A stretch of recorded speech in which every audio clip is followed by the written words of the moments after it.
Math ultra 1.0 में आपका स्वागत है ए कुमार सर द्वारा। हेलो गाइस, आशा करता हूँ आप ठीक होंगे, स्वस्थ होंगे, मस्त होंगे।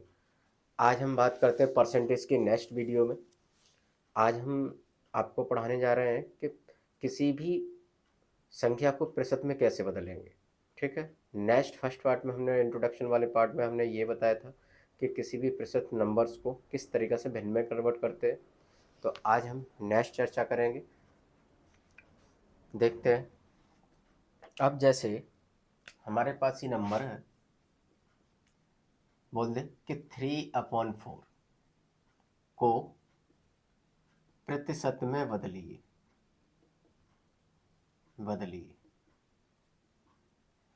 तो हमेशा ये ध्यान रखना, किसी भी भिन्न हो चाहे सादा नंबर हो, कुछ भी हो, अगर उसके हम प्रतिशत में बदलना है तो हमेशा ये ध्यान रखना कि प्रतिशत में बदलने के लिए 100 का गुणा कर देते हैं, यानी मल्टीप्लाई। तो ये हमेशा नोट करके याद रखना है कि कोई भी नंबर हो, चाहे वो भिन्न हो, कि सादा संख्या हो, दशमलव भिन्न हो, कैसी भी हो, तो अगर किसी भी दुनिया का कोई भी चीज़ हो, अगर तुमसे कोई कहे कि ये चीज़ प्रतिशत में बदलो, तो उस चीज़ में 100 का मल्टीप्लाई कर दो, वो प्रतिशत में कन्वर्ट हो जाएगी। अब जैसे 3/4 है, इसको हमें क्या बदलना है, कन्वर्ट करना है परसेंटेज में। 100 का मल्टीप्लाई कर दो, 4 से ही काट दो, 25 दिए 75% आंसर। ठीक है। अब 75% की भिन्न हमने तुम्हें बताया था, 25 दिया 75, इसमें कितने गुणा करो, 4 का, तो इसका मतलब यहाँ 4 3/4 वही आ गया जो तुमने फर्स्ट पार्ट में मैंने बताया। अब उसका जस्ट उल्टा बताने जा रहे हैं। ठीक है। मतलब ये नॉर्मल सवाल है, छोटी मोटी एग्जाम में सभी पूछे जाते हैं, लेकिन ये इनका महत्व सबसे ज़्यादा है। जो आगे हम तुम्हें इस नंबर सवाल कराएंगे, तो अगर तुमने ये सीख लिया जो हम तुम्हें सिखा रहे हैं, तो समझो तुम्हारे लिए सवाल परसेंटेज कुछ रहेगा ही भी नहीं। परसेंटेज में जितने भी चैप्टर होते हैं, लॉस एंड प्रॉफिट, डिस्काउंट, कोई भी होगा, सब तुम्हारा एक ही मेथड से हम ख़त्म कर देंगे। दूसरा तुम्हें कुछ भी याद नहीं करना पड़ेगा, ना फॉर्मूला याद करना पड़ेगा, ना कुछ, कोई झंझट नहीं। बस एक बार इन चीज़ों को याद कर लो। ठीक है। जैसे नेक्स्ट नंबर कैसे, जैसे 0.25, ऐसे भी अगर दे दे सवाल को प्रतिशत में बदलिए, को प्रतिशत में बदलिए,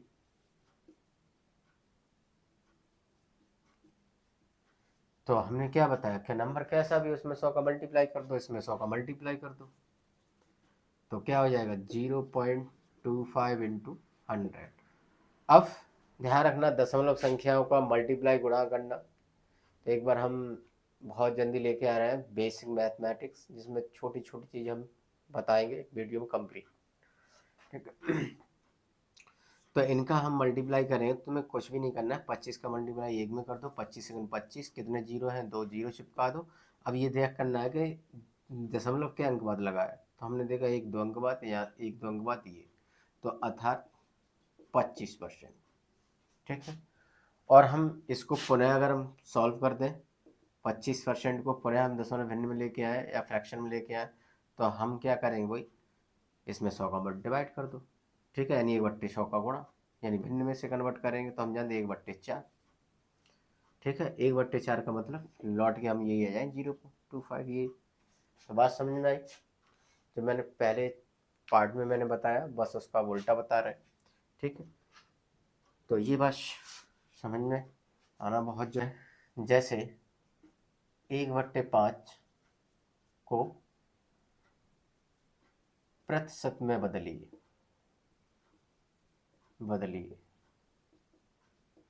तो हमने क्या बताया, इसमें कितने का मल्टीप्लाई, 1/5 इंटू 100। 5 का भाग दे दो 100 में, 20 पंजे 100 होते, 20 बार कट गया, 5 दूनी 10, एक जीरो बचा, तो कितना आ गया 20% आंसर। और 20% की वैल्यू कितनी होती है, 1/5 ही होती है। भिन्न याद है तो बस। अब ये भी ध्यान रखना है नोट करके हमेशा। ठीक है। क्या याद रखना है कि जो 1/5 है और 20%, क्या इनमें कुछ अंतर है? बहुत ज़रूरी चीज़ है, छोटी है लेकिन बड़ी मोटी बात है। देखो इन दोनों में डिफरेंस क्या है, ये 1/5 है और ये 20%, लेकिन है दोनों वैल्यू सेम है, ना ये छोटी है ना ये छोटी है, लेकिन फिर डिफरेंस क्या है? हमेशा ध्यान रखना है इनमें सिर्फ डिफरेंस क्या है, रूप का डिफरेंस है। ये हमेशा ये भिन्न के रूप में लिखिए, ये किसके रूप में, भिन्न के रूप में है, और ये 20% है, ये प्रतिशत के रूप में है। ठीक, रूप में, बस यही डिफरेंस है, ये हमेशा ध्यान रखना। इन दोनों में कोई डिफरेंस नहीं था, हमें एग्जाम में जिसकी भी जरूरत पड़े इन दोनों को कि दोनों की वैल्यू सेम है, बस इनका रूप अलग है, ये प्रतिशत में है और ये भिन्न के रूप में है। ठीक है, कहीं भी अगर 1/5 तो हम उसकी जगह वो 20% लिख सकते हैं, और कहीं अगर 20% है तो हमारे दिमाग तुरंत आना चाहिए उसकी जगह 1/5 लिख सकते हैं, क्योंकि ये बराबर है ना। बराबर क्या कह रहा है कि न तो ये छोटा भाई और न ये छोटा, दोनों सेम है, बस रूप में अंतर है, पावर दोनों की सेम है। बात समझ में आ गई? अब आ जाओ, जैसे 5 को प्रतिशत में बदली, तो इसमें हमने क्या बताया, कोई भी हो एटीएट कितनी भी चीज़ें हो तो उसे प्रतिशत में बदलना है, तो हमने बताया बस कुछ भी नहीं करना है, तुम्हारे दिमाग में डाउट होना ही नहीं चाहिए। 100 का मल्टीप्लाई कर दो, कितना हो गया, 500% आंसर। बात समझ में आ गई? तो ये तो था किसी भी संख्या को प्रतिशत में बदलना। तो हमें ये पता लग गया कि किसी भी संख्या को प्रतिशत में बदलने के लिए बस कुछ नहीं करना होता है, 100 का मल्टीप्लाई करना होता है। तो अब हम नेक्स्ट चलते हैं, कुछ बेसिक चीज़ें और जाननी है इसके बाद फिर हम सवालों की सीरीज स्टार्ट करते हैं टाइप बाई। नेक्स्ट है किसी संख्या का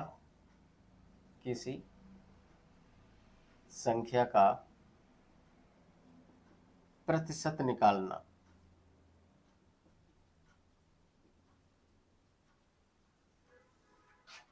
किसी संख्या का प्रतिशत निकालना, ठीक है। तो अब यहाँ से ये बहुत ज़रूरी है ये टॉपिक, ठीक है, जो आप पढ़ाने जा रहे हैं अब, और जितना भी पढ़ाई सारा का सारा बहुत ज़रूरी है। अगर तुम्हें मैथ अर्थमेटिक बहुत स्ट्रॉन्ग करना है, जो हम पढ़ा रहे हैं परसेंटेज में, वो जरूर ढंग से जितना भी हम बताएं। देखो किसी भी संख्या का, अब संख्या का मतलब क्या है, जैसे हमसे कोई कहता है कि 125 का 10% कितना होगा, 10% कितना होगा, तो तुम्हारे दिमाग में ये पुराने मैथड भूल जाओ अगर जानते भी हो, ठीक है। मैथड हमारे सब होने नहीं, लेकिन कंपटीशन में कौन हम तुम्हारे लिए ज़रूरी है वो बहुत ज़रूरी याद होना चाहिए।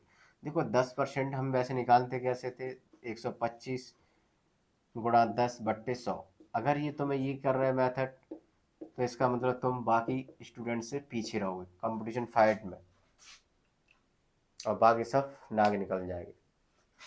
तो ये अब हमारे आज के आधुनिक समय में जितने भी कंपटीशन एग्जाम है इसमें ये अब काम नहीं करता है। तुम्हें तो लगता है बहुत सारा लैब और जल्दी हो जाता है, लेकिन जब हम एग्जाम हॉल में बैठते हैं तो अगर इसमें मानो 10 सेकंड लगे तो वहाँ एग्जाम हॉल में जाते 20 सेकंड हो जाता है टाइम, ठीक है।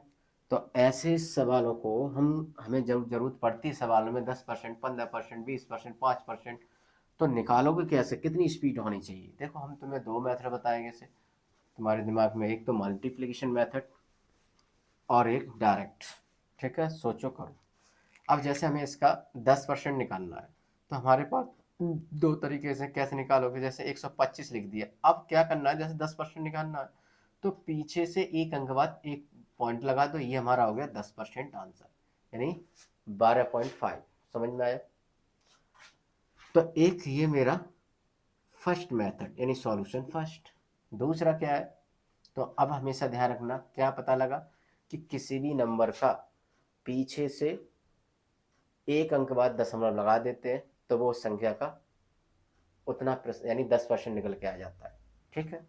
और एग्जाम्पल जैसे 3 8087005 ये कोई नंबर है और का है का 10% क्या होगा,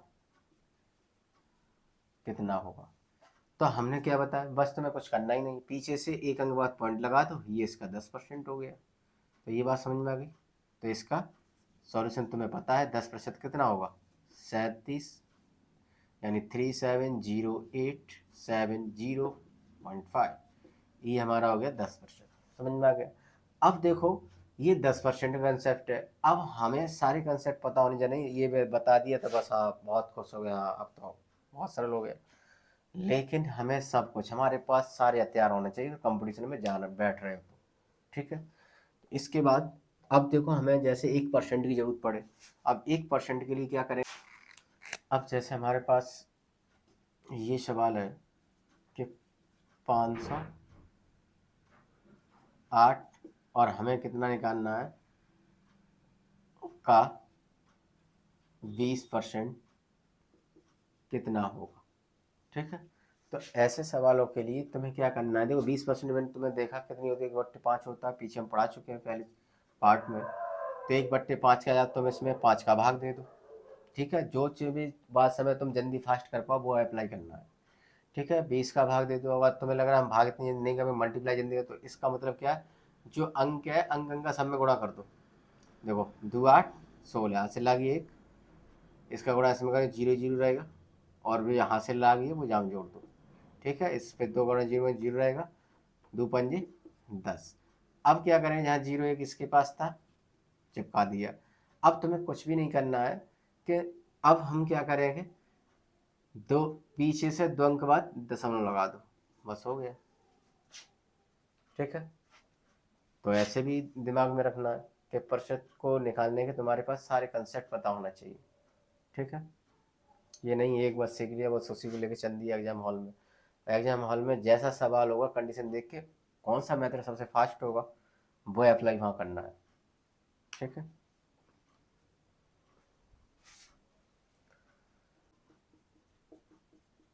नोट 3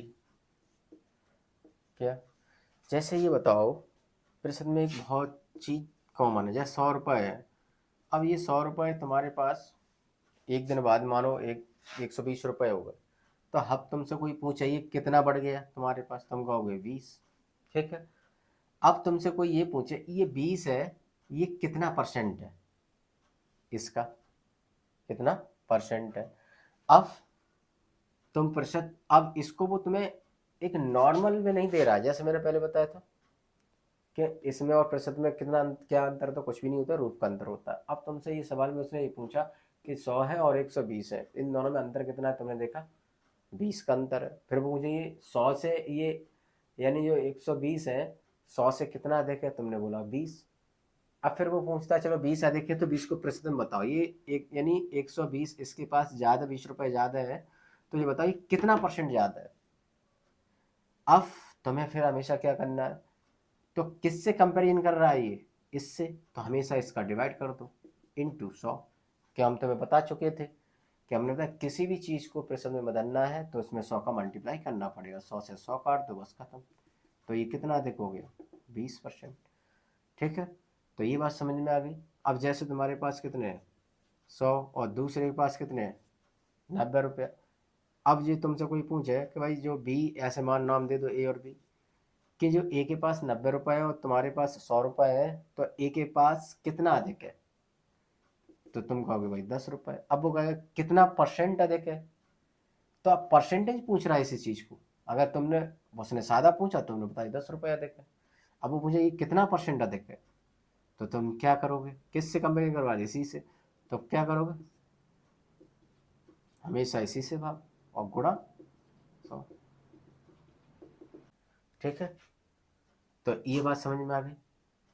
तो जो v है वो a से कितना कम है, 10% कम, ठीक है। तो इस तरीक़ा के सवालों को आगे जो तुम्हें एग्जाम में इस तरह के सवाल, तो इसका मतलब हम तुम्हें बस कंसेप्ट बताना चाह रहे हैं कि जो कि समझ में आए, ठीक है। अब आ जाओ भिन्न का जन्म कैसे हुआ है। जैसे मानो ये तुमसे कहे ये बॉक्स है, ठीक है चौकोर, और ये कहे तो मैथ में इसको किस अंक से दिखाएंगे, ठीक है। अब तो हम कहोगे पता नहीं, लेकिन हमेशा ध्यान रखना मैथमेटिक्स में अगर हम तुमसे पूछे ये है कितना, तो तुम हाथ बता दो बस एक ही बॉक्स है, तो यही तो मैथ का संकेत है। यानी मैथ में इसको कैसे लिखते हैं, एक। अगर हमने कह दिया ये, अब बताओ अब ये कितना हो गया, तो तुम कहोगे ये क्या हो गया, ये तो दो हो गए। तो अब इसको एक दो ऐसे करके मत लिखना, फिर ये रॉन्ग है। हमारा मेन पार्ट कौन सा था, ये वाला। अब इसी के दो भाग हो गए, तो जो मेन पार्ट होता है, तो जितने भाग होते हैं वो हमेशा हर में आते हैं, और जो मेन पार्ट है वो ये, ठीक है। एक के दो भाग हो गए, यानी एक को दो जगह बांट दी, तो इसका मतलब ये भिन्न हमारी कितनी होगी, 1/2, ठीक है। अगर हमने मानो एक पार्ट और कर दिया इसका, अब ये एक के कितने भाग हो गए, 1 2 3, तो हम इसे कैसे लिखेंगे, अब इस वाले को 1/3। बात समझ में आ रही है। तो ये बस, अगर हमने एक और पार्ट कर दिया तो अब इस कैसे लिखेंगे, 1 2 3 4, तुमको 1/4। बात समझ में आ गई। अब ये क्या बनाए हैं, तो देखो ये भी 1/4 भाग है, ये भी 1/4 भाग है, ये भी 1/4 भाग है, ये भी। अब हम बताओ अगर हम सब भागों को जोड़ देंगे तो हमें एक इस तरह का बॉक्स मिल जाएगा, मिलेगा या नहीं। अब देखो, अब हम भिन्नों को सब जोड़ दें, तो भिन्नों का कंसेप्ट क्या कहता है, अगर हर समान है तो अंश डायरेक्ट जोड़ दो, 1 2 3 4, 4/4, 4 × 4, एक आ गया। तो ये बात समझ में आई भिन्न का। मैन और इम्पोर्टेंट कुछ कीवर्ड्स हैं, ठीक है, कीवर्ड, कुछ कीवर्ड्स हैं वो याद रखोगे, ठीक है। देखो प्रतिशत में हमेशा ये ध्यान रखना, जैसे कुछ कीवर्ड्स हैं जैसे प्लस है, तो प्लस के परसेंटेज हो, परसेंटेज में कोई भी हो, तो इसका प्लस का मतलब क्या होता है, लाभ, वृद्धि, अधिकता, उसके बाद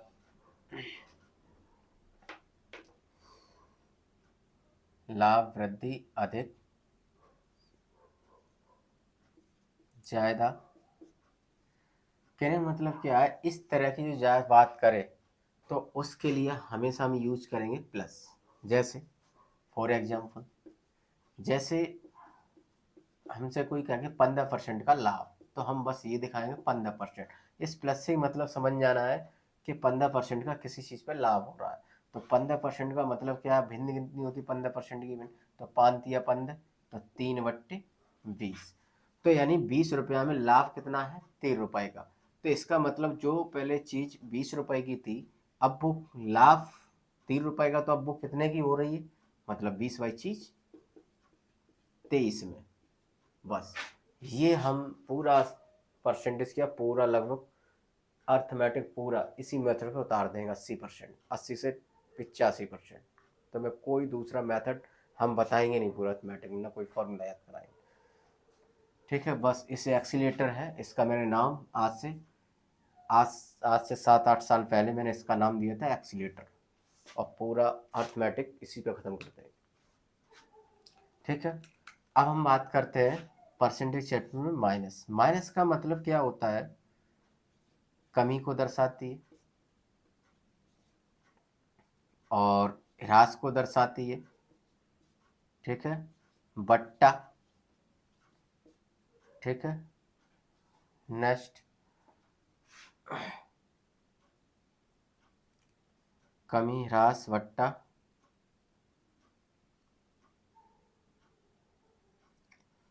और बट्टा यानी इंग्लिश में डिस्काउंट भी कहते हैं, डिस्काउंट, ठीक है। उसके बाद हानि, ठीक है। तो ये जो कीवर्ड हैं, तो इसके लिए हमेशा ध्यान रखना हम माइनस चिन्ह यूज करेंगे। जैसे हमसे कोई 20% की कमी बताया या हानि बताया, ह्रास होता है, डिस्काउंट देता है, तो हम जानते हैं 20% डिफरेंस कितनी होती है, 1/5। 5 में से 1 रुपया हानि हुई है। अब उसके पास कितना बचा होगा, 1 रुपये की हानि होगी, 5 रुपया में तो कितना रह गया, 4 रुपये का। तो बस 5/4। बस इस चीज़ को ध्यान रखना। इस मेथड के अलावा तुम्हारा पूरा परसेंटेज हम इसी पे ख़त्म कर देंगे, ठीक है।